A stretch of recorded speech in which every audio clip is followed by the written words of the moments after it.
The hammer slipped from Eli Shepherd's hand and vanished into the snow. He didn't reach for it. He just stood there, breath ragged in the cold air, watching the pale Montana sky bruise darker toward the north.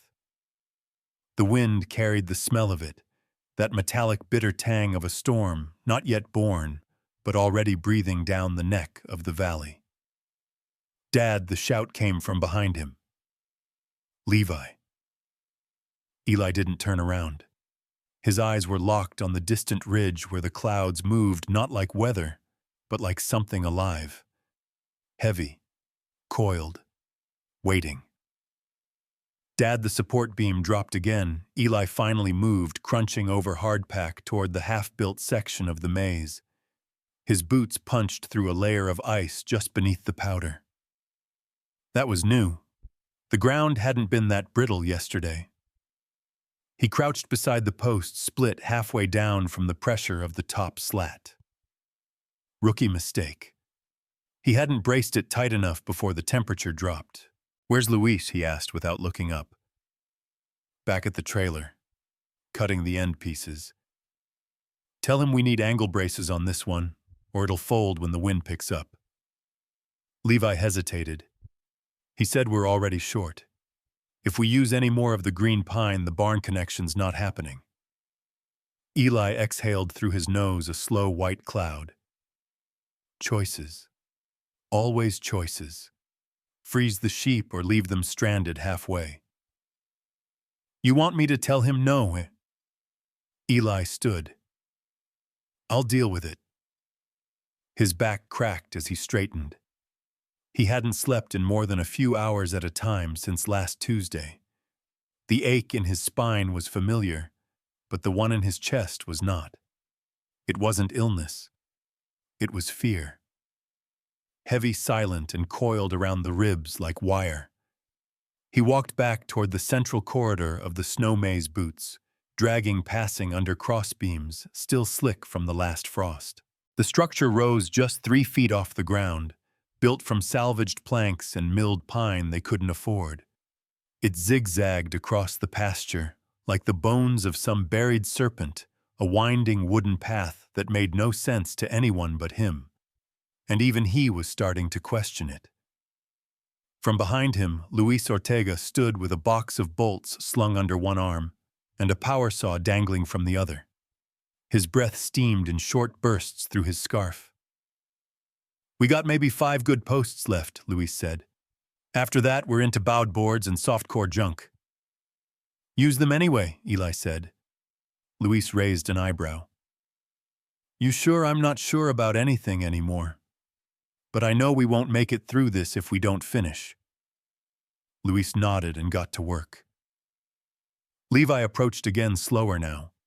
The boy was 16 and taller than his father, but the way he walked, shoulders tight, head low, he looked 5 years younger. "I heard Hank Dalton at the store yesterday," Levi said quietly. "He was talking real loud." Eli didn't ask what was said. He knew. "Said you were building a coffin," Levi added. "For the sheep. Maybe for us, too." Eli looked at him. "You believe that I don't know what to believe. Nobody else is doing this. Not even the big ranchers." "Exactly," Eli said. "They think the storm's just another bad winter. They're gonna bed their herds down in the low ravines like always, stack hay bales around the fence lines and hope for the best. But this isn't a best case kind of storm." Levi crossed his arms. "They say you're building fear, that you see ghosts in the wind." Eli stepped past him and picked up his hammer from the snow. It had frozen solid, the handle slick with frost. "Only a fool builds fences for a storm that hasn't come," he said. "That's what they tell themselves. But you build fences before the storm, or you dig graves after." Levi said nothing. He just stared at the horizon. The clouds were darker now. The ridgelines had vanished into the gloom. Even the trees looked nervous. A gust slammed through the field, and the maze groaned. One of the support beams rattled like loose teeth in a jaw. Luis shouted something from the other side of the pasture. Eli didn't catch the words, but the tone was urgent. Eli ran. The northeast curve of the maze had started to buckle. The snowdrift beneath it had compacted, forming a slope that pulled the base of the post forward. Eli and Luis grabbed it together, bracing it with rope and their bodies as the wind howled. "For God's sake, this thing's going to fly apart," Luis barked. "No," Eli snapped. "It's going to hold." Behind them, Levi stared at the structure, its strange angles, its winding paths. He didn't say it aloud, but in his eyes was the question neither of them wanted to answer. What if it didn't? What if all this lumber and labor and borrowed hope was just a monument to one man's fear as the wind screamed through the cottonwoods? Something cracked, not wood, but something quieter, inside Levi. He watched his father hammer in silence long after the light had started to go. The fire was still there. The fight. But Levi wondered if it came from hope or stubbornness. By midnight, the temperature had dropped 20 degrees. They didn't sleep that night. Eli worked until his knuckles bled through his gloves, hammering supports in the moonlight, while the wind gnawed at the sky. Luis slept in the cab of his truck. Levi stayed by the fire in the main shed, sharpening tools no one might ever need. And by dawn, the sky over Montana had turned the color of a bruise. The wind hadn't stopped howling since dawn. It came in waves, sharp, vicious, unrelenting. It screamed through the valley like a thing alive, slapping the walls of the maze, tugging at loose corners, testing every joint Eli and Luis had built over the past 3 weeks. From the porch of the house, Eli stared north. The ridge was gone. The hills behind it, too. The world had collapsed into white and gray and movement. Even the barn had started to blur at the edges, snow curling off the roof in thick, angry clouds. "You can't outrun a sky like that," he muttered. Levi, standing just behind him, pulled his coat tighter. "Then why are we still trying?" Eli didn't answer. He stepped off the porch and into the storm boots, punching down into snow already knee-deep. Every step felt like dragging a sled behind him. But the maze had to be checked again, and there wasn't time to wait. A structure like that only worked if it held, and the kind of wind screaming through the valley now could tear apart a poorly anchored post like paper. Luis was already out there, a scarf tied around his face, hammering reinforcement nails into the west end. He looked up and shook his head as Eli approached. "We're out of braces." "Then double the rope on the back line and shift the south supports inward," Eli said. Luis's eyes flicked toward the house. "That means the main path narrows. We're not trying to walk cattle through it. We're trying to keep them alive in it." Luis nodded, turned and got to work. The storm was early. That was the real problem. Eli had counted on one more day. Hell, even half a day would have made a difference. He'd planned the sequence of beams like a map through a war zone. Get the sheep from the high pasture down the maze through the windbreak turns and into the barn's south end, which they'd insulated with hay bales and old canvas tarps. But the sheep were still out there, still moving, and now he didn't know if they'd make it to the entrance. Back inside, Levi paced near the fire. Nora Quinn had shown up an hour ago after hearing from the mill that Eli's crazy death maze was almost buried. "I brought the old topographic charts," she said, pulling off her gloves. "Thought you might want to double-check your airflow paths." Eli had taken them without comment. Now she watched Levi worry a hole in the floorboards with his boots. "You think he's wrong?" she asked gently. "I think if he's wrong, we lose everything." Nora didn't say anything for a moment. "Then, and if he's right," Levi looked up, "then he built something nobody else had the guts to try." The room fell quiet. Outside, a long, low groan echoed across the valley. Eli was back inside seconds later, cheeks raw and red from windburn, His eyes scanned the room quickly. "Did you check the southern ramp?" Levi asked. "Holding. And the windbreak section, holding." He crossed the room, pulled off his gloves, and laid them by the fire. His hands shook slightly, not from cold, but from something worse. Adrenaline, fatigue, dread. "I need to go up to the rise," he said finally. Levi turned. "What?" "You can't even see the barn right now. I need to know if the sheep are headed the right way. They'll follow the trail markers." "The markers are gone," Eli snapped. "The wind took them yesterday." Nora stepped between them. "You go out there now, you could freeze in 5 minutes. You'll be no good to them if you're dead." Eli stared at her.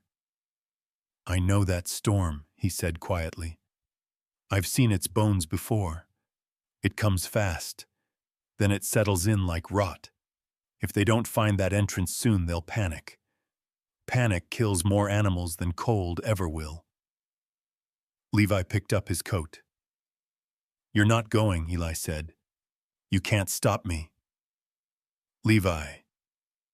But the boy was already strapping on his boots.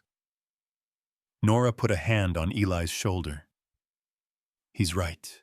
Minutes later, the two of them were roped together, old mountain gear Eli hadn't used in years, looped around their waists, connecting them by 20 feet of weatherproof cord. Visibility was down to 10 yards, sometimes less. They moved like ghosts across the frozen field, guided only by instinct and memory. The sheep should have been gathered in the low east clearing. But when they got there, nothing. No tracks, no movement. Just white. Eli cursed under his breath. The wind stole the sound. They doubled back, zigzagging toward the rise behind the old water tower. Snow clawed at their legs. Breathing hurt. Every exposed patch of skin stung like it had been slapped. Then movement. A flicker of gray and white through the haze. Eli raised a hand. Levi stopped. The first shape emerged, wool-covered, ice-crusted, stumbling. Then another. Then a dozen. The sheep were moving slowly, following the lay of the land, but they were drifting east, away from the maze entrance. "They're going the wrong way," Levi shouted, voice barely reaching Eli through the storm. Eli moved fast. He unhooked the rope from his waist, handed the end to Levi. "What are you doing?" "Get back to the house. Tell Luis to light the beacon at the maze entry. Use the diesel lamp." "No, Dad." "Go." Levi hesitated, just a heartbeat, but then he turned and ran. Eli turned toward the herd and started shouting, waving his arms, making noise, risking everything. Because if they didn't follow him, they'd die in the white. The lead ewe stopped, her ears flicking, her nose twitching at the scent of something familiar. Good, old hay. Eli held his breath. "Come on," he whispered, voice hoarse. "Come on, girl." One stepped forward, then two. Then the whole line shifted slowly, cautiously, but they turned. Toward him, toward the maze. Eli stepped backward, guiding them inch by inch like a ghost shepherd. He dared not speak again, just held his arms wide and let his body block the wind. He'd never felt so small in his life, nor so certain that if he stopped moving, he'd fall and not rise again. By the time they reached the entrance ramp, he could barely feel his feet. His lips were bleeding from wind chapping. But the sheep, they went in. One by one. Into the wooden corridor he'd built with doubt snapping at his heels every damn day. Light flared ahead, orange and wild. Luis had lit the beacon. The flame flickered wildly in the wind, dancing behind a pane of smoked glass at the start of the maze's shelter path. A signpost in a blizzard of disbelief. Behind Eli, more sheep came. Dozens, maybe hundreds, emerging from the snow like silent pilgrims. He stumbled back through the deepening snow, barely registering the shout, when Levi reappeared at the top of the hill. Dad Eli didn't answer. He fell forward, knees hitting ice vision tunneling wind, roaring louder than anything he'd ever heard. And in that moment, bleeding, freezing, broken, he smiled. Because the sheep were moving, and they were moving the right way. The sound of the storm began to dull behind the barn walls. Not gone, just quieter, filtered through the wooden bones of the structure. Inside, the air was thick with the smell of sweat, hay, and wool. A good smell. A living smell. Levi sat on an overturned feed bucket, arms resting on his knees, breathing hard. He watched the sheep file in one after another through the maze's final curve, slow but steady. Their breath steamed into the cold barn air, white clouds rising above their heads like ghostly halos. Eli leaned against a post nearby, barely upright, his coat still crusted with ice. Nora and Luis had dragged him inside 20 minutes ago after they found him collapsed at the maze entrance. They hadn't said much, there wasn't anything to say. Luis handed him a thermos. Nora wrapped him in a blanket. That was it. Just people doing what had to be done. I counted at least 60 so far, Levi said. Maybe more behind them. Eli's voice was rough. More will come. They're smart. Luis let out a bitter laugh. Smarter than half the town anyway. Eli didn't argue. The storm still pounded the valley. You could hear it in the rafters, low, rhythmic, endless. But the structure held. The maze held. The sheep were coming. Every piece of wood they'd driven into the frozen ground was holding back something bigger than them all. And still doubt lingered in the corners like smoke. Levi stood up, stretching his legs. We should go back out and check the south run. That drift by the break could have blocked the second path. Nora looked up sharply. The hell you are. Neither of you is going back out there in this. We have to know if it's holding, Levi said. That's the whole point, isn't it? This thing doesn't work unless it all works. Eli didn't speak. Just rubbed a hand across his jaw. He felt older than he had yesterday. Older than the wind. There's always one more post, he muttered. Always one more corner to check. One more screw that didn't sink right. Luis raised his brow. You mean you built this whole damn maze and you're still not sure it'll hold? Eli didn't look up. Every nail we drive is a prayer no one believes in. No one spoke for a few seconds. Finally, Luis nodded. Then let's keep praying. They bundled up again, this time smarter. Shorter rope line, heavier coats, backup flares tucked into pockets. They headed into the white together. Luis Levy and Eli moving slow but deliberate down the outer corridor of the maze. The structure swayed in some spots, creaked in others, but it was standing. That alone felt like a miracle. Snow had drifted high over one of the turns near the southern fork. A few sheep were tangled there, confused, unable to push forward. Luis got to work with a shovel, clearing the bend, while Eli reinforced the midsection with a new crossbeam they'd dragged from the barn. Levi led the sheep through in 2s and 3s, careful not to panic them. It was slow going, but it worked. The system was holding. Then from the west, a voice cut through the wind. Hey! They turned. A figure approached, slow, limping, slightly bundled in a red parka. Hank Dalton. He stopped just outside the maze wall, panting, his face half hidden under a snow-caked hat. I couldn't believe it, he said. I watched from the ridge. Thought I was seeing things. Your maze. It's working. Eli stood still. We know. Hank hesitated. I lost 17 head overnight. Froze solid near the riverbank. Rodriguez family lost their entire flock. Silence stretched. I came to ask if you could show us how to build one, Hank said finally. I know I said it was madness. I was wrong. Luis glanced at Eli. Levi did the same. No one spoke. Hank took a step forward. We'll pay. I'm not asking for charity. Just help us build before the next one hits.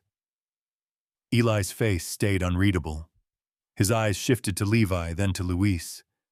Then he said quietly, We'll help. Relief flashed across Hank's face. Thank you. But next time Eli added, Believe the man who's out here driving nails in a storm, not the one warm inside judging it. Hank nodded slowly. Fair enough. He turned and walked back toward the road, his shoulders hunched, not from the wind, but from the weight of being wrong. Later, as they returned to the barn, Levi turned to his father. You think they'll listen next time? Eli looked back at the winding path of the maze, now half buried in snow, but still holding strong. I think some lessons only stick when they come with a cost, he said, and this one just got paid in blood and frost. They reached the door, and Nora stood waiting. Her eyes scanned their faces, relief softening her worry. Well, the path's still clear, Luis said. South runs open. We reinforced the beam that cracked. Cracked, Nora repeated, alarmed. It held, Eli said. Barely. Luis blew warm air into his hands. That thing was one gust away from splintering like matchwood. We'll brace it again after the storm passes, Eli replied. I'll sleep better when it's triple reinforced, Nora muttered. They went inside. The heat from the fire was a shock after the bitter cold. For a long moment, none of them spoke. Then Levi asked, What if more cracks are forming in places we haven't seen yet? No one answered. They all knew what he meant. The maze was holding for now. But it wasn't invincible. As the sun began to set behind the clouds, a flicker of light touched the top of the highest post in the maze, just a second of gold in all that gray. More sheep appeared at the far curve. Still coming. Still alive. And in the silence between wind gusts, for the first time in days, Eli heard something he hadn't dared hope for. Hope. The first sound was a low groan, deep and distant, like something shifting in its sleep. Eli heard it before anyone else. He sat bolt upright in the barn loft, heart suddenly hammering against his ribs. The fire downstairs had burned low. Shadows danced across the hay-strewn floor. For a second, he thought it was a dream, another anxiety-riddled echo in his head. Then came the second sound. A sharp crack. Not thunder. Not ice. Wood. Eli was on his feet before the third sound came, a snapping noise, violent and final, like a bone breaking under too much weight.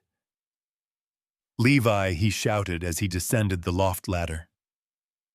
Get up, Luis. Luis burst in from the far corner, already pulling on his coat. That came from the southeast run. I know, Eli said grimly, yanking on his boots. Get rope, nails, flashlights. Levi was groggy, fumbling with his jacket, as Nora handed him gloves. Her face was pale. What is it? She asked. A post, Eli said. Or worse. The wind had died down an hour earlier, just enough to give the illusion of calm. But Eli knew better. It was the eye before the second surge, the cruelest part of the storm. And if something had given out now... They moved fast, navigating the inside of the barn, then stepping into the cold, like soldiers entering enemy territory. The snow was waist-deep in places, crusted over with a hard sheen that cracked underfoot. The beam of Eli's flashlight cut through the dark landing on the jagged line of the maze. He stopped short. The southeast corridor had collapsed in on itself. One of the main load-bearing posts had split clean down the center, and half the elevated walkway had dipped twisted awkwardly like a broken spine. Snow had poured in through the gap, forming a white slide that nearly buried the central turn. Luis swore under his breath. Levi just stared. "It's worse than I thought," Eli muttered. "That post was green wood. It couldn't handle the contraction." "What now?" Levi asked. "We don't have enough lumber to rebuild that section." "No," Eli said. "We don't." They stood there for a moment, wind tugging at their sleeves, trying to think past the cold. "If we don't fix it," Luis said finally, "that entire east corridor becomes a dead end. The sheep can't loop back toward the barn." "They'll get stuck," Levi added. "Pile up. They'll panic." Eli finished. No one spoke. Eli turned to look back at the barn. "There's still lumber in the old fence line." "That's oak," Luis said. "Heavy as hell. And frozen solid. Then we cut it out." "Even if we do reinforce the break," Levi said, "how do we know the others won't fall next or don't?" Eli said. "We never knew." "That's not the point." Levi looked at him frustrated. "Then what is the point, Dad?" Eli met his son's eyes. "Faith isn't built in daylight. It's tested in the dark." It was the only answer he had. And it was the truth. They worked through the next hour with a desperation that felt more like prayer than labor. Luis took the chainsaw to the old oak rails near the north paddock, while Eli and Levi cleared the snow from the failed section. Each board pulled free exposed more of the maze's fragile underbelly. Ropes had frayed. Nails had bent. The cold had crept into every joint. "This whole section's bleeding out," Luis muttered, dropping a rail onto the snow with a heavy thud. Eli didn't respond. His hands were shaking now, not just from the cold, but from the sickening realization that the damage went deeper than they'd thought. His carefully planned airflow curves designed to break the wind into safe currents were compromised. If another section fell, it could trap dozens of sheep inside a tunnel of snow and timber. He could feel the weight of it pressing down. Not just the snow, the gamble, the cost. From behind him, Levi called out, "More sheep coming." Eli turned. Sure enough, through the haze, a line of wool-covered bodies was pushing forward, headed straight toward the broken section. "Stop them!" Eli shouted. "Divert them into the backup loop." Luis took off running, waving his arms, trying to shift the herd toward the alternate path they'd carved out 3 days ago. But sheep don't turn easy in storms. They move like water. And this water was surging.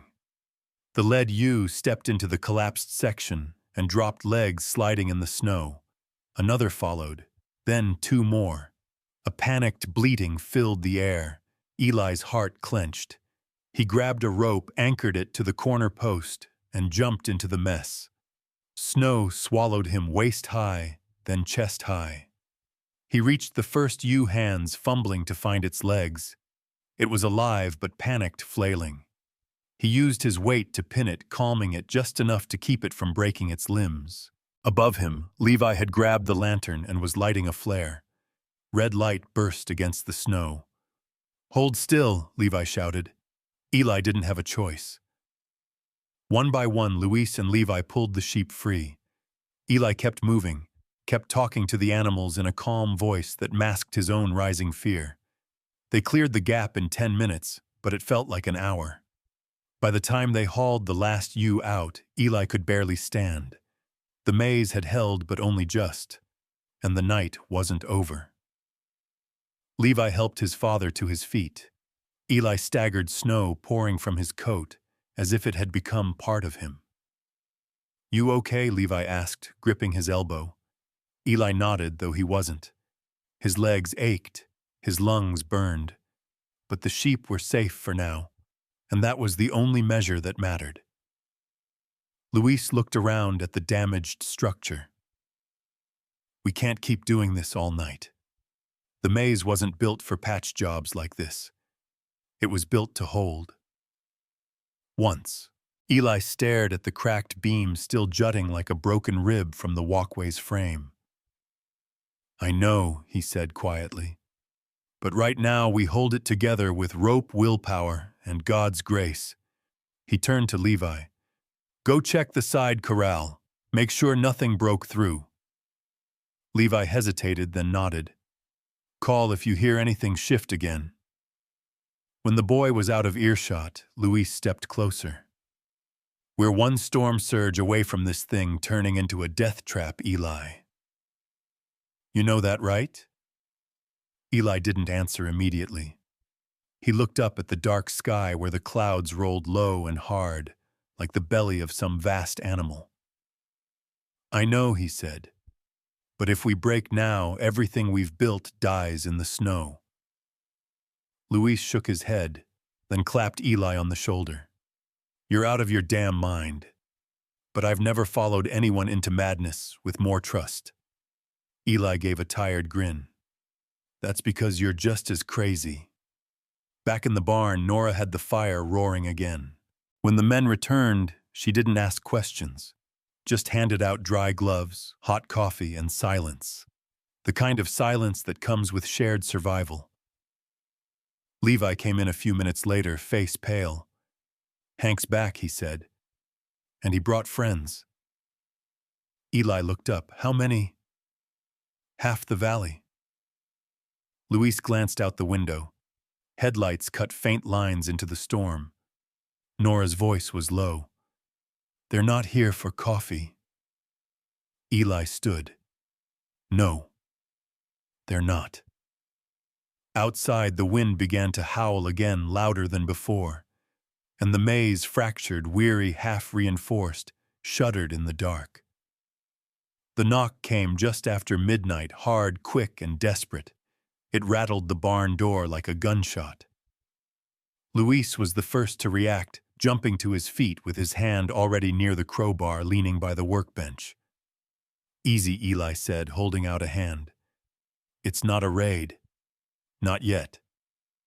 He pulled the heavy door open against the wind. Snow whipped in as figures emerged from the dark silhouettes, half lit by a line of truck headlights parked along the hill. At least 10 people stood outside, bundled in thick coats, scarves over their faces. Hank Dalton was front and center. We need your help, Hank said. No preamble. His voice cracked from cold, and something else, pride swallowed whole. Eli stepped aside, wordless. The group filed in, shedding snow-stomping boots. Among them were faces he recognized: Clara Jensen, from the dairy farm, Mark Ridgely, from the feed store, young Eric Tomlinson, who worked the back 40 over by the canyon ridge. Luis gave a low whistle. This half the damn town, Close Hank muttered. The rest are stuck, or they're still pretending they're fine. Nora handed out mugs of hot coffee. No one spoke for a long time, not until Clara stepped forward. We tried to build something. Plywood barriers, hay bales, but the wind tore it down by sundown. The rest of the sheep froze. Eli nodded slowly, absorbing it. We were wrong, she added, about all of it. Eli didn't gloat, didn't nod or say I told you so. He just looked at the storm still screaming beyond the barn walls. This isn't a one-man job anymore, he said. If we do this, we all do it. Together. Luis raised an eyebrow. Even after they called you crazy? They think you're crazy, Eli said, until they're cold and out of options. And that was that. They split into teams by instinct. Some went to assess the structural damage to the southeast corridor. Others began clearing paths with shovels and makeshift plows. Levi and Eric worked like twins, barely speaking, but always moving in sync. Nora took charge of warming stations, turning the loft into a dry zone with blankets, lanterns, and thermoses lined like soldiers. The barn became a command center. Radios buzzed, maps were laid out. plans scrawled in red marker across wood planks. The maze was no longer just Eli's madman's project. It was the town's last stand. The work was brutal. The wind returned full force by 3 a.m., dragging snow into the paths faster than they could clear it. They reinforced the collapse with crossbeams from a dismantled hay trailer. Luis nearly lost a finger to frostbite. Clara twisted her ankle. Still, no one stopped. By dawn, they'd repaired the break and laid down a secondary bypass to guide more sheep through the North Chute. A flare went up every time a group arrived. It looked like a battlefield. In many ways it was. The sheep kept coming, some half-dead, others stumbling blindly. But they came. And behind them came their owners, wide-eyed and shaking, watching their herds pass through something they'd mocked days earlier. At one point, Mark Ridgely pulled Eli aside. "I said some things," he began. Eli stopped him with a look. "You showed up. That's enough." Mark nodded, swallowing whatever apology was next.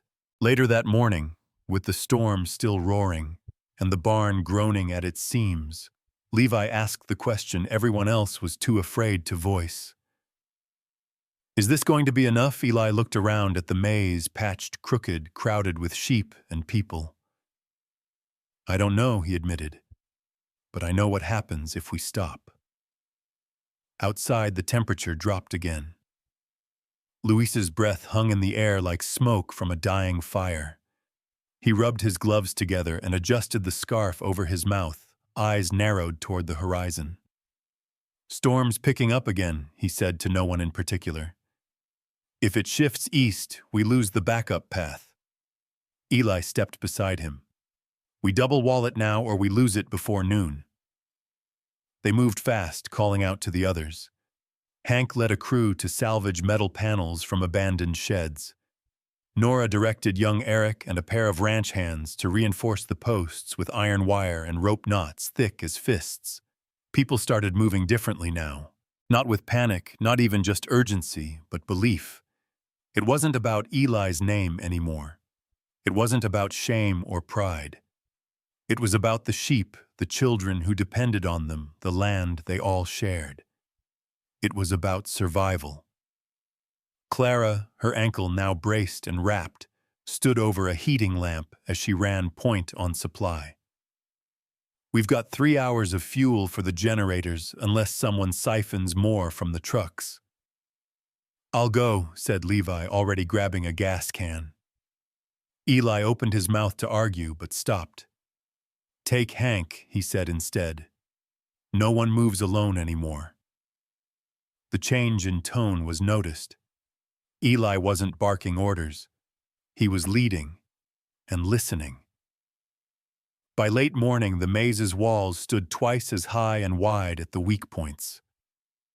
The reinforced southeast corridor had been nicknamed the Spine by the kids helping haul planks.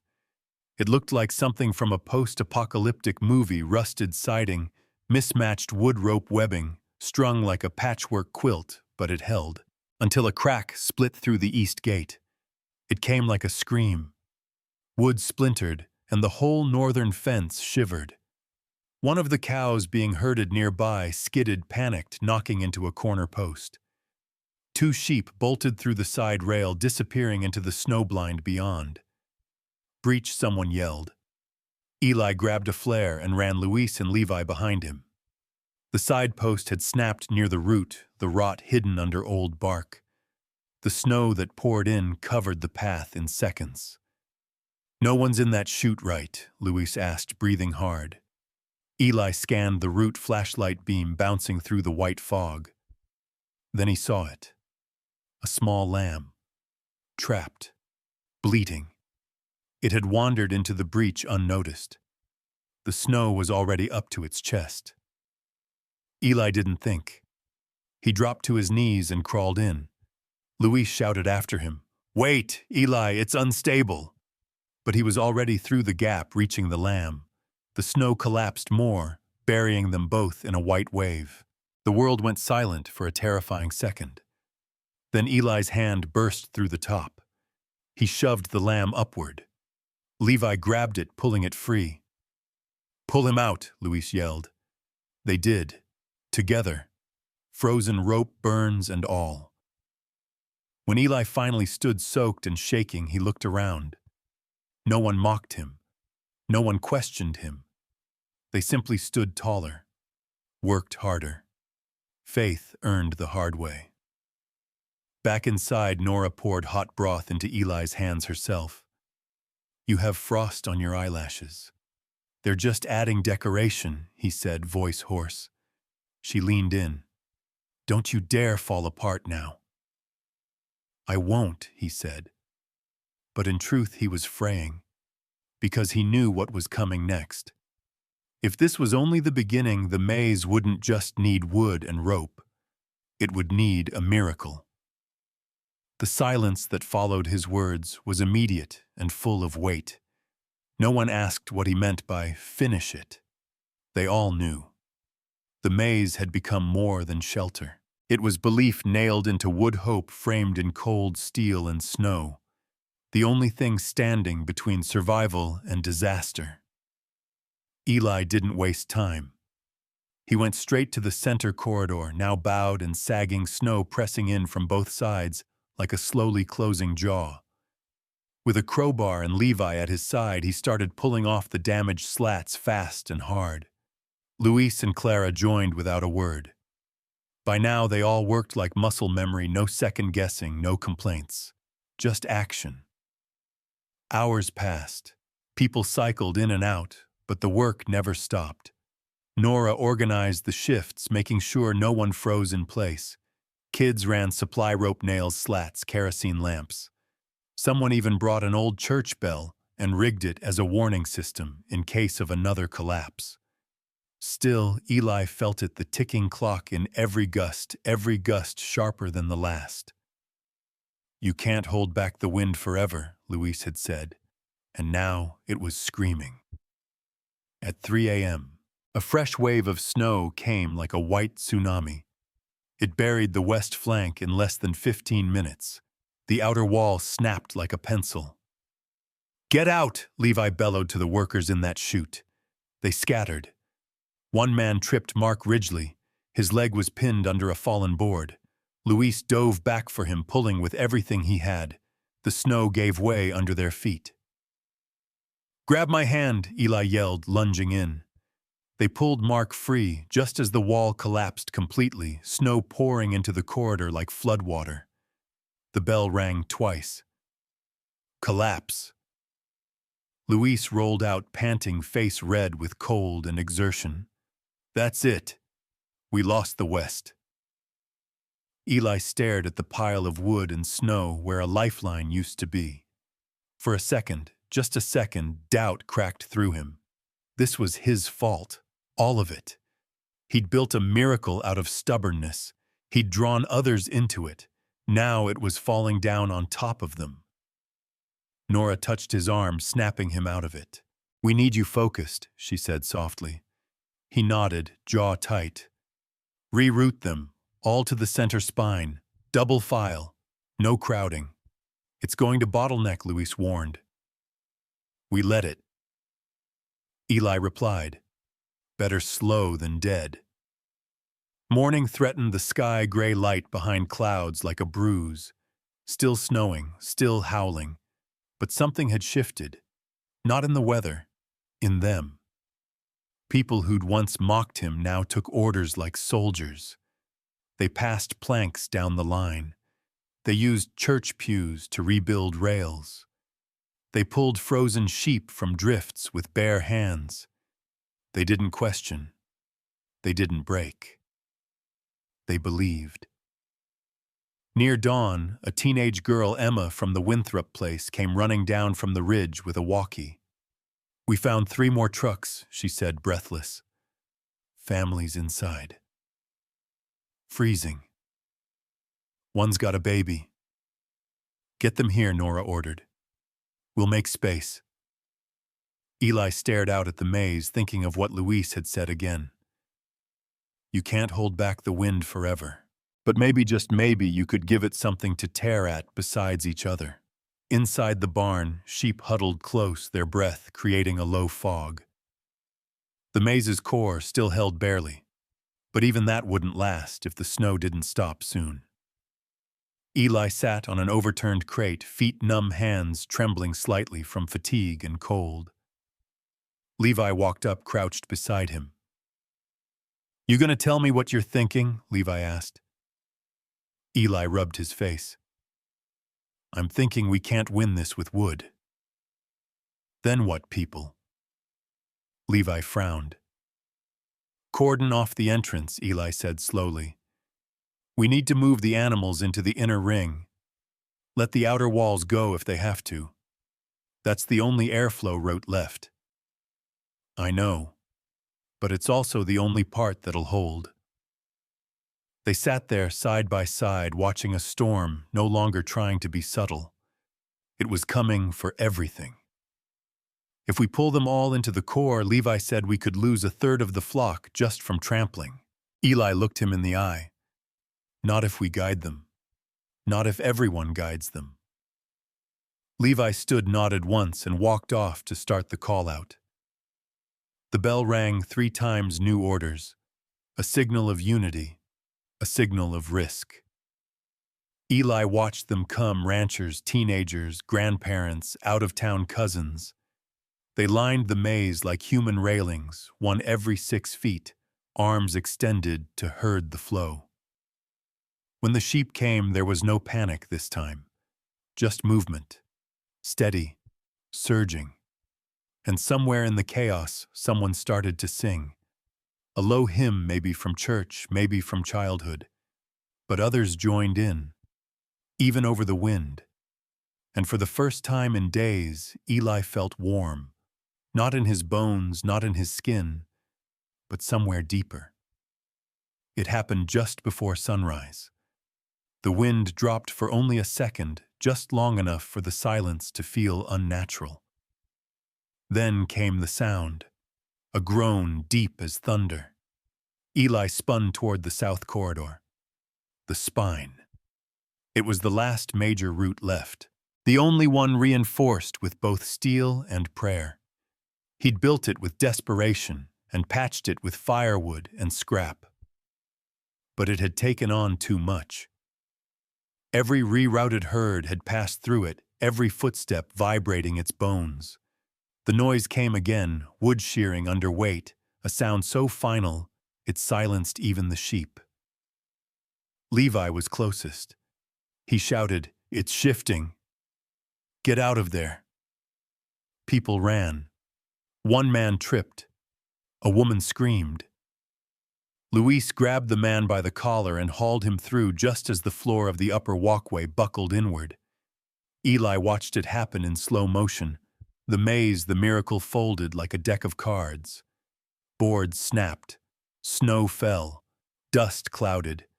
A section of roof from the barn extension came down too, burying a quarter of the maze in white and debris. Anyone trapped, Eli yelled, already running. Luis did a head count. 2 missing. Maybe 3. They tore into the pile with hands and shovels, pulling away boards like they were digging for their own lungs.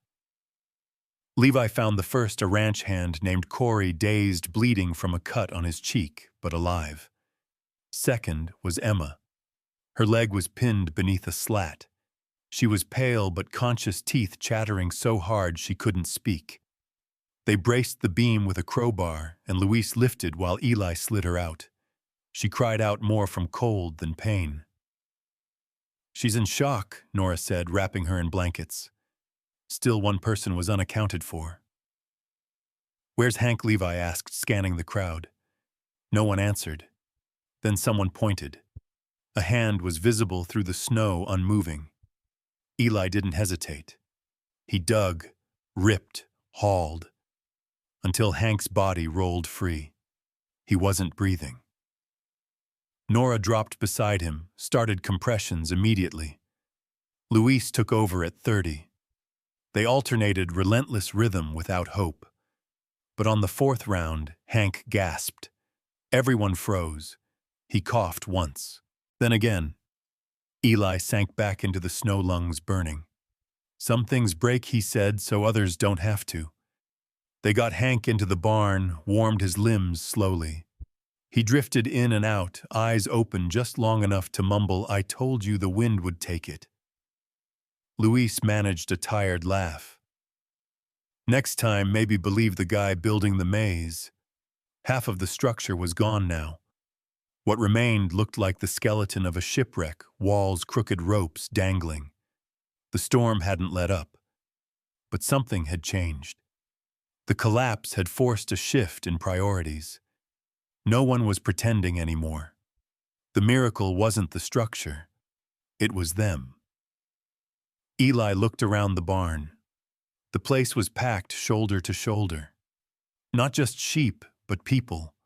Families sleeping beside their livestock. Kids curled in corners. A teenage girl was rocking a newborn swaddled in wool scraps. No one had slept properly in days. Yet no one was leaving either.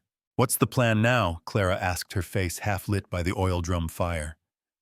"We stop pretending we're builders," Eli said, "and start acting like shepherds." Luis nodded. Maze held long enough to save the flock. But now it's about care, warmth, control. Levi pulled out a faded blueprint of the barn's interior. "We restructure inside.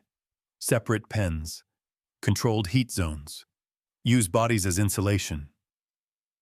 "People or sheep?" Eric asked. "Both," Levi said. "We use everything we have." No one laughed. It wasn't a joke. They moved fast. Cleared space, reorganized the layout like puzzle pieces. Built temporary partitions with blankets, tools, even ripped up truck beds. The south side became a maternity ward. 4 ewes had gone into labor during the collapse. The north end housed the weak and frostbitten. Nora ran point, moving from station to station with a clipboard and a nurse's determination. She'd started as a quiet partner in this. Now she barked orders with the kind of voice you didn't question. Eli and Luis turned the busted feeder into a ventilation duct, redirecting heat from the dying generator toward the central section. The barn, for all its limitations, became a living organism, improvised, breathing, refusing to fall. At one point, Levi leaned against the stall wall and looked at his father. "You built it to last." "It didn't." "No," Eli said. "I built it to give us a chance." And it did. Outside, snow still howled, but inside warmth bloomed. Small, but real. Just after noon, the youngest Tomlinson boy climbed the ladder to the loft and shouted down, "I see light." Everyone went still. "What kind of light?" Luis asked. "Skylight. It's getting blue." People rushed to the windows.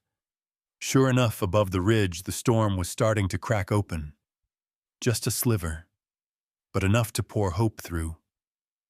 Tears came quietly. No sobbing, just breath and gratitude. The wind hadn't stopped, but it had started to die. The worst was behind them. Eli stood in the barn's center, watching people gather like coals to a flame. He knew what had been lost. The maze, the outer barn, 24 sheep, the illusion of safety. But he also knew what had been kept. Each other. He reached for Levi's shoulder. "You did good," he said. Levi looked around at the battered faces, at the wreckage and the flickers of life around them. "So did you," he replied. "Crazy and all." Eli smiled. "Just a little. We built it to break Levi, because some things have to, so others don't." Outside, for the first time in 5 days, the sun hit the snow, and it glittered. The storm didn't end like a gunshot. It faded the way nightmares do, slowly in fragments, so quietly you almost doubt it ever really happened. By midday, the wind had softened to something that sounded more like breath than threat. Snow still fell, but gently now, like it was apologizing for the days it had spent trying to bury them all alive. Eli stood in the barn's open doorway, eyes squinting against the sudden brightness. The cloud ceiling had split. Blue sky pushed through like a wound stitched too tightly finally gave. Sunlight hit the snowdrifts and bounced dazzling and cold. But it was light, and light changed everything. When it ends, he said softly, more to himself than anyone else you count what's still breathing. Behind him, the barn had become a war hospital. Sheep stood packed shoulder to shoulder, some coughing weakly, others bleating softly, alive but worn. People were the same, wrapped in blankets, some sleeping, others tending to bruised limbs and frost-bitten cheeks. It smelled like smoke, wool, fuel, and sweat. It smelled like survival. Luis came up beside him carrying the logbook. Ready, Eli gave a tight nod. They started with the sheep. Every group was marked by tags and owners. It wasn't just inventory, it was grief math. Clara lost 12. Mark 8. The Winthrops 1. Eli's own herd lost 26, but most were still here, still standing. Next were the people. Emma's leg was splinted and wrapped. She was alert, laughing, even propped up on a hay bale and hand-feeding a lamb that had imprinted on her during the storm. Hank was slow-moving, ribs sore but alive. He refused to take pain meds, just kept muttering, "Damn maze held longer than I thought." Corey had stitches across his temple. Nora's doing. She'd become something like the town medic overnight. Maybe it had always been in her. They kept counting and remembering. At the far corner of the barn next to the wood stove, someone had reassembled with old tractor parts. Levi sat beside a row of kids. He was showing them how to use a piece of string to mark pathways like a mini maze. One of the younger boys, Sam from the Kruger farm, asked, "Is it true your dad built the whole thing himself?" Levi hesitated, then glanced at Eli, who was watching from a distance. "He started it," Levi said, "but we all finished it." The boy nodded like that made sense. Eli turned away, moved to the side stall where Nora was repacking supplies. She looked up at him with tired eyes, but a soft smile. "We lost less than we feared," she said. "More than we should have." He nodded, unsure what to say. "I heard what you told Luis," she added, "about acting like shepherds, not builders." Eli exhaled through his nose. "It took a storm to teach me that." She stepped closer, gently resting a hand on his forearm. "You kept us alive. You don't have to carry every loss like it's a failure." But Eli did. He always had. He walked out into the cold air, following the perimeter of what used to be the maze. Now it was mostly broken fencing, twisted metal, a few paths that looked more like scars than structure.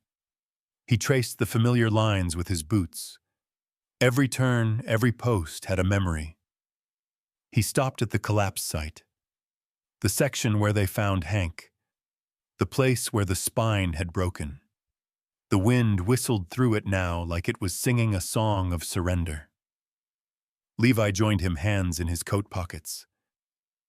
"You gonna rebuild it?" he asked. Eli looked at the wreckage for a long time. "No," he said finally. "It was never meant to last. Just to carry us through." They stood in silence, side by side. 2 generations of stubborn, scarred men who had learned something sacred in the cold. From the ridge, a voice shouted, "There's movement down on Route 7, might be a plow convoy." People rushed to the edge of the pasture. Sure enough, a line of dark shapes moved steadily through the distant snow. Government trucks, maybe. Rescue crews. Relief. But no cheering. No wild celebration. They were too tired for that. And maybe too changed. Back inside, Nora organized the next phase: food distribution, checking fuel levels, making lists of who could be moved when. The barn had become triage central. But something else, too. Something softer. A place of stories. By nightfall, they were gathered around the makeshift fire again. This time not for warmth, but for what came next. Clara told a story about how her mother used to predict storms by the way the chickens roosted. Mark admitted he once bet against Eli's maize in a bar pool. "Best loss I ever took," he said, raising a cup. Luis played a few chords on a dented guitar someone had pulled from a frozen truck, and Nora, at Eli's quiet urging, read aloud from an old journal she'd found in the loft, a rancher's account of the blizzard of '49. When she finished, she closed it gently and said, "They didn't have a maze, but they had each other." Everyone nodded. It was late when Eli stepped outside again, looking up at the stars. They were sharp and close now, like needles pinned to cloth. He could see the outline of the hills. The world looked different. Not just quieter, but somehow more honest. Luis joined him, lighting a cigarette with his gloved hands. "We'll be telling this story for years," he said. "Yeah," Eli replied. "Just hope we tell it right." What's right? That we didn't survive because we were lucky or smart, but because we stayed. We didn't leave each other behind. Luis nodded, then pointed to the remains of the maze.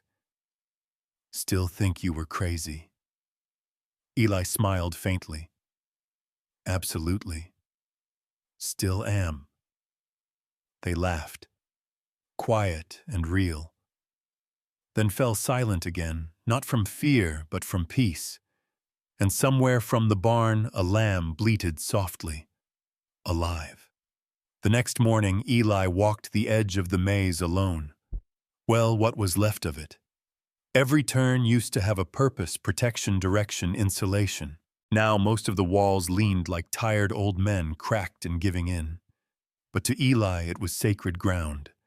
Every post, every plank told a story. Stories worth remembering. Levi joined him in the middle of the maze's spine, where they'd nearly lost everything. "They want to bulldoze the rest of it," Levi said. "Clear the land for assessment." Eli didn't answer right away. He ran a hand along one of the beams. His initials were still faintly carved into the base. EM plus LM. A joke they'd made one night while hammering in freezing wind. They'd called it the McCall spine, like it was holding the whole family together. "They say it's too dangerous to leave up," Levi added.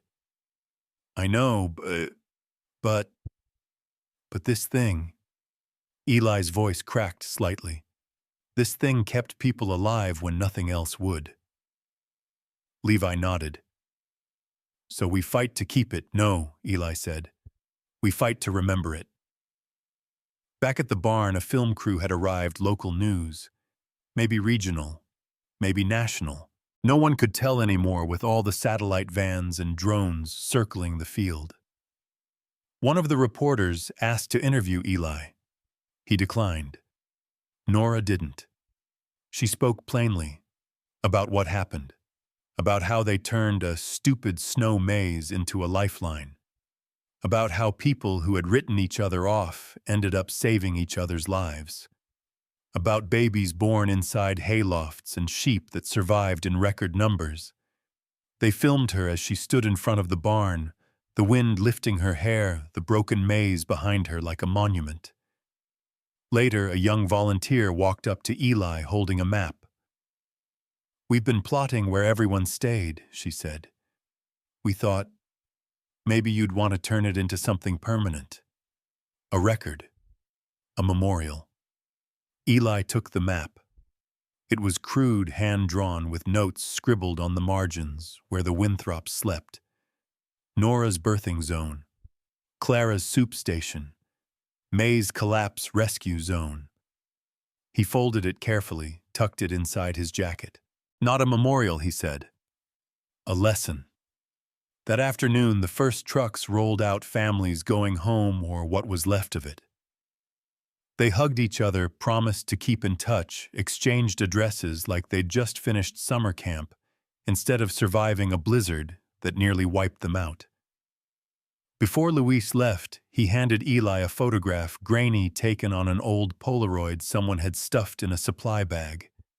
It showed Eli coat dusted with snow standing at the front of the maze, hammer in hand.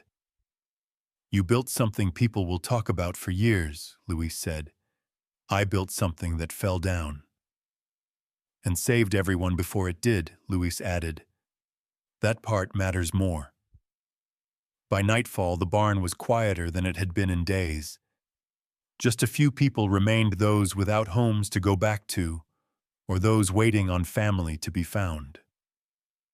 Emma was still there, leg elevated. Hank, too, refusing to leave until he could walk on his own. Eli climbed the ridge overlooking the property, the same ridge the sheep had first escaped toward when the storm began. The sky was clear now. The stars came out in full. For the first time in a long time, he could hear the silence and not feel threatened by it. Levi joined him again, carrying 2 mugs of weak coffee. "They're calling it the Miracle Maze on the radio," he said, handing one to Eli. Eli chuckled. It was barely a maze. It barely held. "Doesn't matter," Levi said. "People need stories. This one's real." Eli took a sip and let the warmth linger on his tongue. "Everyone keeps asking if I'm proud of it," he said quietly. "And I don't know," Eli admitted. "I think I'm just changed." They sat in silence for a while, watching the snow reflect moonlight like glass. Eventually, Levi asked, "What do we do next?" Eli didn't answer right away. He stood up, looked down at the field where the maze once stood, where people had nearly died, where people had refused to. "We rebuild," he said. "Not the maze. Us." The next morning, he met with Sergeant Miles again. "I've been asked to give a report," the sergeant said. "You'll be named. The whole town will. There's talk of citations, honors, recognition." Eli didn't react. "They'll want a headline," Miles continued. "A soundbite. You got one?" Eli looked him dead in the eye. "Yeah."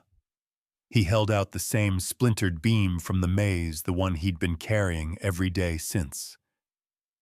"This saved more lives than your generators," he said, "because it kept us together." Miles didn't argue. He just nodded. They shook hands. Later that day, someone painted the phrase across what was left of the southern wall. "Cold doesn't kill people. Forgetting does." They used red barn paint, bold and sharp against the pale wood. It dried under a morning sun that didn't sting anymore. People took pictures. Some wept. Some stood in silence. And some, like Eli, simply walked the broken paths, remembering every breath that almost didn't make it, every hand that pulled someone back from the edge, every laugh shared over bad coffee in worse conditions. Because the storm was over. But the story had just begun. The last section of the maze came down on a Tuesday. Not from weather, not from failure, but by Eli's own hand. He didn't make a speech, didn't call the town together. He just showed up at dawn with a crowbar, a pair of work gloves, and a calm resolve that had settled into him like winter into the bones of an old house.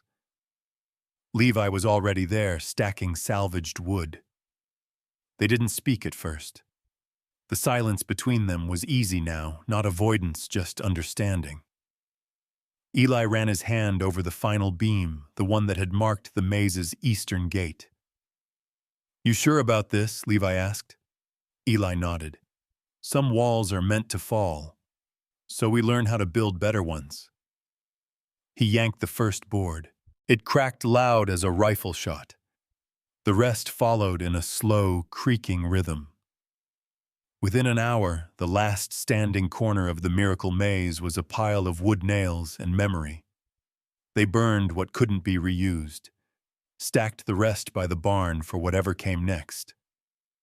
News crews had long since moved on. Snow had melted down into brown slush. The sheep had been moved to higher ground. Only a handful of families remained at the ranch rebuilding, rethinking, not quite ready to return to old lives that felt too small now. By noon, a new frame had begun to take shape, no longer a maze but a gathering hall. Open design, wide beams, a fireplace in the center. They didn't call it a church, but it felt like one. Community center, Nora said with a shrug. Sounds less preachy. But the truth was, people needed a place to remember. And they needed it to be here, where they had nearly lost everything and found each other instead. The hall came together faster than anyone expected. People worked with a rhythm that had been forged during the storm. They didn't need instructions. They needed connection. And they found it in the hammer strikes, the sawdust in their hair, the shared thermos of bad coffee passed from hand to hand. Eli watched from the edge, not because he didn't want to help, but because he was trying to see it clearly without controlling it. That had been his mistake before. The maze had been all his. He'd built it alone, forced it to stand with sheer will. It had saved them, yes, but at a cost. Now every wall that went up was built by at least 2 people. No one worked alone. He'd said it himself, some walls are meant to fall. So we learn how to build better ones. Grab the beam on 3, Clara shouted from the scaffolding voice, sharper than a circular saw. 1, 2 now. The support column slid into place with a satisfying thud. Luis hammered in a brace. Levi, standing on a ladder, nailed it from the top. Nora stood beneath them, marking alignment with a carpenter's pencil. Dead center. We're good. It was a hell of a thing to witness. Farmers, ranchers, teenagers, retirees working together like they'd been training for this all their lives. Emma sat nearby in a wheelchair, legs still healing. She was the unofficial documentarian, now snapping photos, taking names, writing notes. She planned to publish a story, not just for the local paper. Bigger, she wasn't sure where yet, but she had the title The Maze That Brought Us Home. Too cheesy, she'd asked Eli. He shook his head. Not cheesy enough. The inside of the new hall began to take shape. No corners, no tight spaces. Open design, high ceilings, windows that caught the morning sun. Someone donated church pews. Someone else brought in rugs from a closed motel. Hank Ribbs, still mending, built a long table out of salvaged doors. Nora scrawled a chalkboard sign at the entry. If you survived the maze, you belong here. That night they lit the fireplace for the first time. Smoke curled up the chimney like a sigh. People came in carrying casseroles and stories. They didn't call it a meeting. It just happened. Clara passed around a jug of homemade cider. Luis talked about rethinking fencing layouts for future winters. Hank gave a toast with his coffee mug to the ones who stayed. Levi strummed a slow, rough melody on the same guitar Luis had played in the barn days ago. This time he didn't sing. Just let the notes speak. When it got quiet, Emma asked the question no one had dared say aloud. What happens next time? The silence was heavy like packed snow on a brittle roof. Eli leaned forward in his chair. Next time, we're not just hoping a wall holds. We're ready. We train. We stock. We share. No one builds alone. There were nods. No applause. Just agreement. Cold's coming again next year, Levi said. It always does, Nora added. But we'll be warmer, Eli said, because we'll remember. Outside the wind had picked up again. Nothing dangerous. just the hum of a late-season breeze blowing across the valley. Eli stepped out onto the porch of the new hall. He looked out across the land. The maze was gone, but its shape was still in his mind, in the people, in the choices. A boy ran up behind him, Sam Kruger. "Mr. McCall," he said, panting, "you gotta come see this." Eli followed him to the north fence.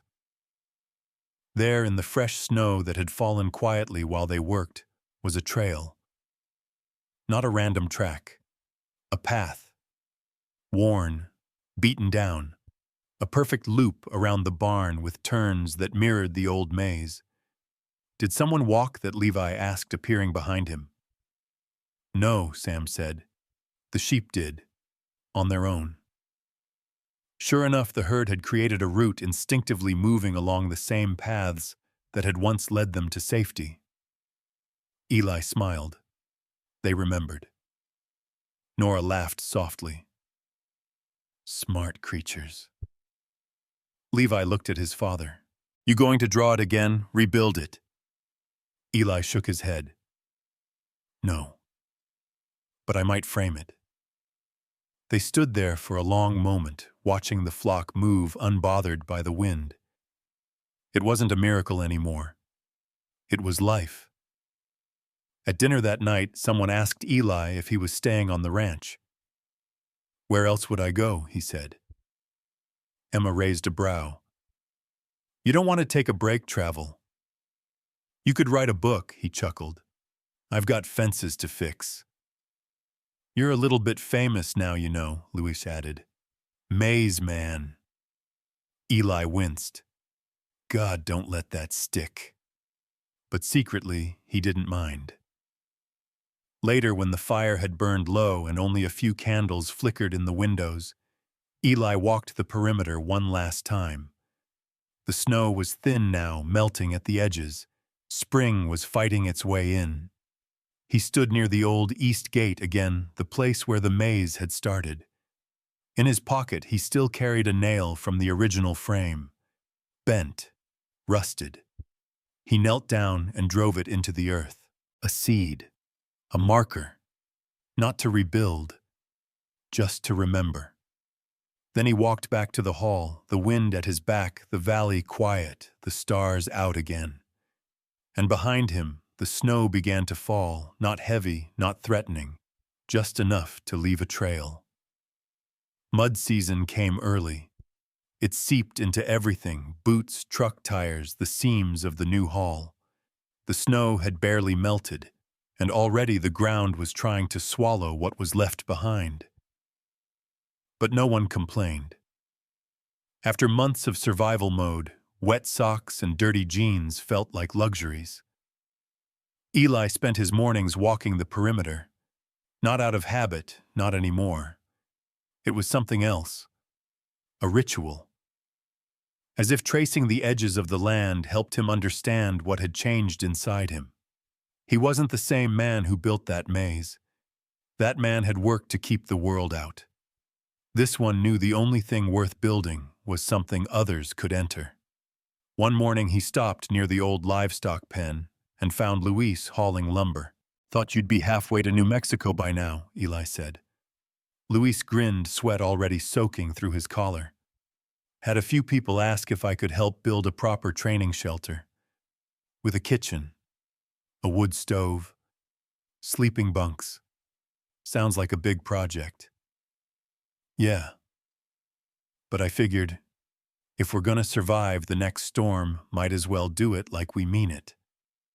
Eli grabbed a glove, lifted the end of a beam. "Then let's build it right." From across the pasture, a familiar voice called out. It was Mayor Ritterboot's splattered clipboard in hand, trying hard not to look like a politician.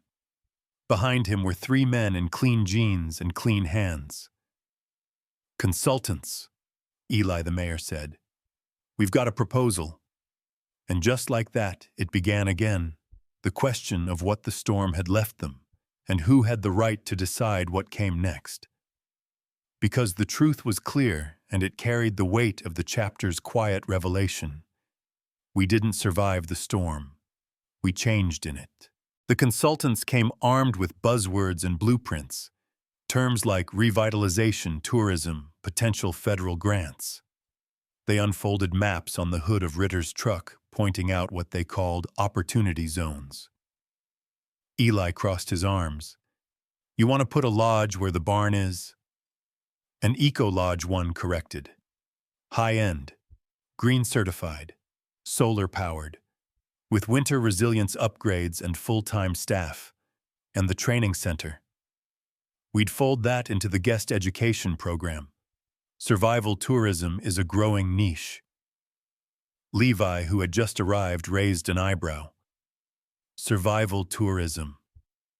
Think of it, another consultant said eagerly.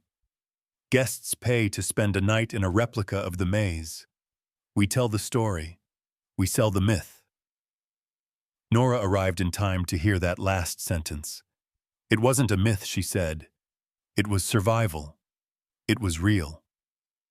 We know, the lead consultant said quickly, hands raised. That's what makes it marketable. Eli stared at the drawings. The lodge, the walking trails, the signs with curated quotes and QR codes. Your plan includes tearing down the community hall, he said. They hesitated. Then one said, It's not up to code. It wasn't approved. We built it with our hands, Clara said, appearing behind them. That should count for something. Mayor Ritter looked uncomfortable. They're not here to erase what you did. Just scale it. Share it. We already shared it, Luis said, with people who were freezing to death. Emma stood behind the other's camera around her neck. She didn't speak, just watched, documented, the same way she had in the maze, the same way she would again, truthfully, unflinching. The consultants sensed the temperature in the air had dropped. They folded their papers, promised to return. Later that night in the hall, the debate continued. Some folks liked the idea, money, growth, a future. But most just sat in silence, staring at the flames. Feels like they want to turn our scars into souvenirs, Nora said. Eli nodded slowly. That's not a future. That's a theme park. A voice from the back added. But we could use the money. We still got roofs to patch, roads to clear. Levi leaned forward. We can raise money without selling our story to people who weren't here. The crowd murmured. Eli didn't offer a speech. He didn't lecture. He stood, looked at every person in the room and said, We didn't survive the storm. We changed in it. The words settled like snow, quiet but weighty, and people began to nod. Over the next few days, the town didn't vote. They worked. They cleared the broken greenhouses, fixed the south fence, painted the inside of the hall. Luis built shelves in the kitchen. Hank ran wiring. Nora started a garden near the field where the maze once stood. It wasn't organized. No one told them to, but something invisible had clicked. Not resistance. Ownership. They weren't saving something old. They were shaping something new. One evening, Emma walked the trail the sheep had worn around the barn. She carried her notebook, the same one soaked and crumpled during the blizzard. She paused at the curve where the animals had instinctively turned right, following a path remembered in their bones. She wrote, Instinct isn't just survival. It's knowing where safety once was and trusting you'll find it again. She closed the notebook, looked up, and saw Eli watching her. You ever think about what would have happened if it didn't work? She asked him. Every day. But you did it anyway. I didn't have a choice. Emma shook her head. That's not true. You could have waited, called it impossible, let everyone fend for themselves. Eli didn't answer, just looked toward the ridge where the first wall of the maze had once stood. "That's why I'm writing it down," she said. "Because people will forget. Or rewrite it. But this time we won't let them." He nodded. "Good." The next week, a letter arrived from the state. Not a warning. A request. They wanted to designate the area a site of historical significance. A marker. A story in textbooks. Maybe even funding for preservation. Ritter brought it to Eli in person. "You don't have to say yes," the mayor said. "But if you do, it becomes something bigger than just here." Eli took the envelope. He didn't open it right away. He thought of the consultants, the headlines, the way people liked to polish history until it shined too bright to see the truth. But then he thought of Emma's words. Maybe remembering it right was the best protection. That night during dinner at the hall, Eli stood up again. "Got a letter," he said. "They want to honor what we built, not change it, just mark it." Nora asked, "You believe them, I don't know. But maybe it's not about them. Maybe it's about us owning what happened." Luis raised a glass. "Then let's be the ones to tell it." The vote wasn't formal. It didn't need to be. They agreed. Together. Not to sell it, but to share it on their terms. And just like that, the storm passed in a new way. Not through weather, but through memory preserved. The maze was gone, but the people were still here. And they had changed. Spring didn't arrive all at once. It came in trickles, melted snow draining into the dry creek bed, birds returning in hesitant pairs, grass pushing through old frostbite, like it had something to prove. At first, the land still looked dead. But Eli knew better now. Just because something looked dormant didn't mean it wasn't changing underneath. He stood on the rise where the east gate of the old maze had once stood, boots soft in the thawing mud wind, calmer than it had been in weeks. Behind him, the new community hall caught the early morning light on its wide windows. Someone, probably Emma, had placed a single photo frame just inside the entryway, a shot of the maze mid-construction snow swirling in the background, a figure barely visible at the far edge. There was no caption. It didn't need one. Nora walked up beside him, 2 mugs of coffee in hand. She offered one wordlessly, and he took it. "You think it'll hold?" she asked, motioning to the hall, the land, the fragile new systems they'd built together. Eli didn't answer right away. Instead, he looked out over the sheep moving along their worn trail, still following the path the maze had taught them. "It will," he said. "Because this time we didn't just build for winter. We built for what comes after." The town hadn't returned to what it was. That was never the goal. Some people left, and that was okay.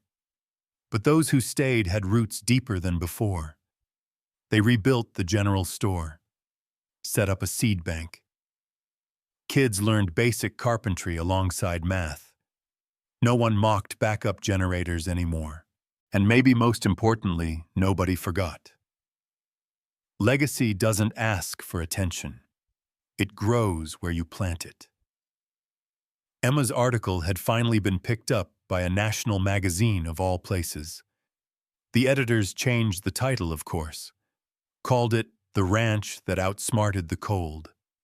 But the story itself, they left it intact, honest, raw. Eli hadn't expected to feel anything when he read it. But he did. He felt seen. He felt small too, but in the good way. The way a person feels when they're just a piece of something much bigger, something real. There was a paragraph near the end that stuck with him more than the rest. Emma had written, "We didn't beat nature. We didn't win. We endured by bending with it like branches in the storm. And when we bent together, we didn't break." Eli had copied that part down, and taped it to the back of the fuse box in the hall. Let the wires carry it. Luis was teaching classes now, emergency prep, basic building weather patterns. Clara ran the kitchen during storms, feeding anyone who wandered in. Levi had taken a job at the high school, science and agriculture. He told his dad he didn't want another generation to treat land like a battleground. He wanted kids to see it as a partner. Hank started a repair co-op. Nora, true to her word, planted more than vegetables, she planted community. People came for her seeds, but stayed for her stories. And Sam Kruger, the boy who once cried at the first frost, he was now known as the kid who helped save the South Penn during the second freeze of March. None of them were heroes. That was the point. They were just people who'd been broken open by crisis and decided not to close back up. Eli's hands still hurt sometimes when the air was cold. He didn't mind. The ache reminded him that things could have gone differently. One afternoon, he found Levi standing at the new gate looking out. "What do you see?" Eli asked. "Lines," Levi said. "Not walls, just lines. Boundaries, maybe, but ones we choose, not the kind we hide behind." Eli thought about that. That's the only kind worth having. They walked back in silence. In April, the valley hosted its first preparedness exchange. Neighboring towns came. Not out of pity, but out of respect. They brought stories, tools, lessons. Some cried, some laughed, all left with something they hadn't arrived with. Near the end of the event, a little girl asked Emma why they didn't rebuild the maze. Emma smiled and said, "Because what mattered wasn't the walls. It was what happened between them." The girl wrote that down in a notebook, and that was enough. On the 1-year anniversary of the storm, people gathered at dusk in the new hall. No speeches, no ceremony, just music. Warm food, a shared quiet. They passed around nails, small ones, rusty by design. Each person held one and whispered what they'd learned. Then they placed them into a wooden bowl by the fire. Later, the bowl was buried beneath the garden. No plaque, no marker. Because legacy doesn't ask for attention. It grows where you plant it. Eli stayed behind that night after the others had gone. He walked outside, boots pressing soft into the thawing earth, the stars low and familiar. He stood by the place the maze once began. He didn't need to trace it anymore. It was in him now, not as guilt, but as reminder. He knelt, ran his fingers across the soil. It was soft. Ready. He took a seed from his pocket, just one, and placed it in the dirt. Not for survival, for after. Then he stood, turned toward the wind, and walked home. 3 days later, a letter arrived for Eli. Handwritten. No return address. It was from Walter Hansen, the old rancher, who'd once refused to move his livestock and had nearly died because of it. Emma had interviewed him weeks earlier. He hadn't said much then, but now in a shaky scrawl he wrote, "You were right. I thought pride would keep me alive. Turns out it just keeps you cold. Thanks for dragging me out. That maze, I still think it was crazy, but it worked. Hope you're building something saner now. If not, I'll come help." Eli smiled and folded the letter into his coat pocket.